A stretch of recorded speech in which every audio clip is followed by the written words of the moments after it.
Chapter 6537.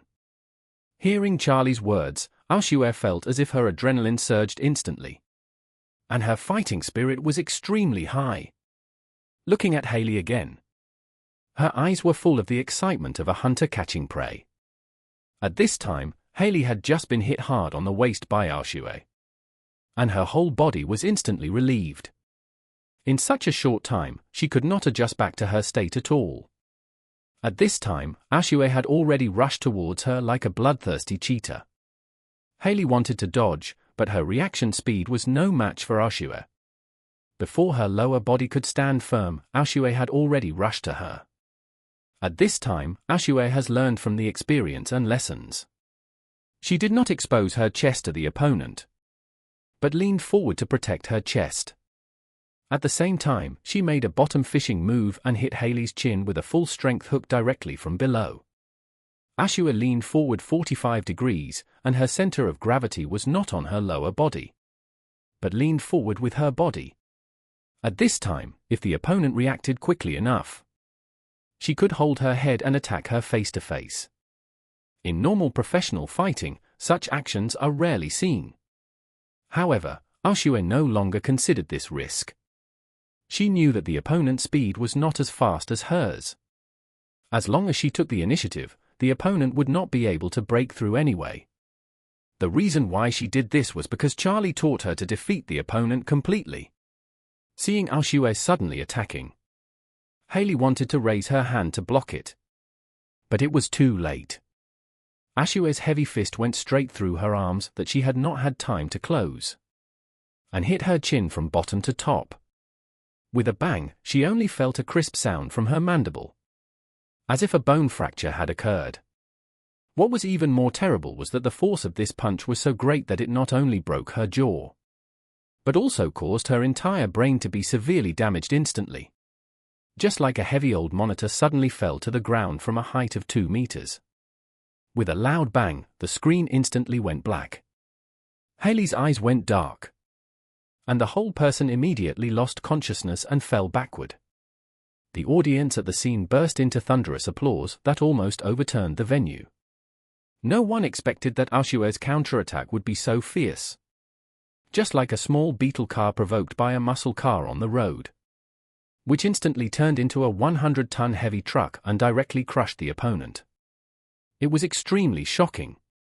The referee immediately came to Hailey and began to count loudly.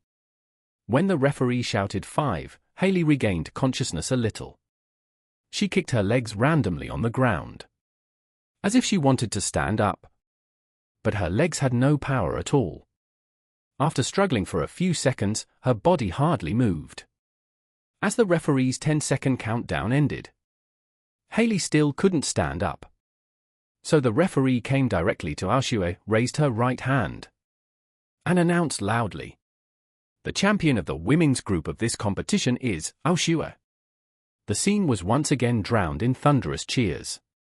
Aoshue's female coach also rushed to the stage and hugged her tightly, while Hailey's coaching team could only go up to the stage and help her down from the ring.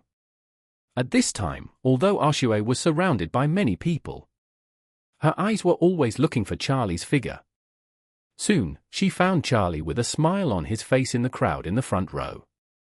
At this moment, she was extremely excited and couldn't help waving to him vigorously, shouting loudly, "Master Wade! Master Wade!" The two looked at each other. Charlie nodded to her, and then he pointed to the passage backstage. And Aoshue immediately understood. The two of them definitely couldn't communicate normally in such a place. And there was a men's final to be played soon. Aoshue had to leave the stage and rest temporarily. After the men's final, she would go on stage with other award-winning members to receive the award. Charlie pointed to the backstage, which meant that he wanted to go backstage to talk to her. Aoshue immediately said to the coach beside her, "Coach Wang, did you see the handsome guy in black in the first row? He is my..."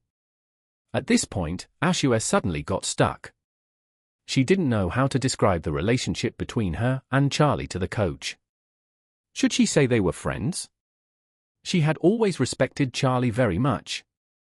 And even her father respected him. If she said they were friends, it would obviously lack respect. If she said he was a teacher, there would be no problem in essence. But that would definitely arouse the curiosity of the coach. She knew that Charlie had always been low-key and didn't want outsiders to know too much about him. Seeing that Aoshue was vague and didn't know how to describe it, the coach said with an "I understand you" look on his face, smiling and saying, "Your boyfriend came all the way from China to cheer you up, right? That's thoughtful. And the guy is very handsome, and you're a good match." Aoshue was a little embarrassed for a moment. But the surroundings were in a mess, and she didn't want to explain too much. So she whispered in the coach's ear, "Coach Wang, please take him to the back court later, okay?"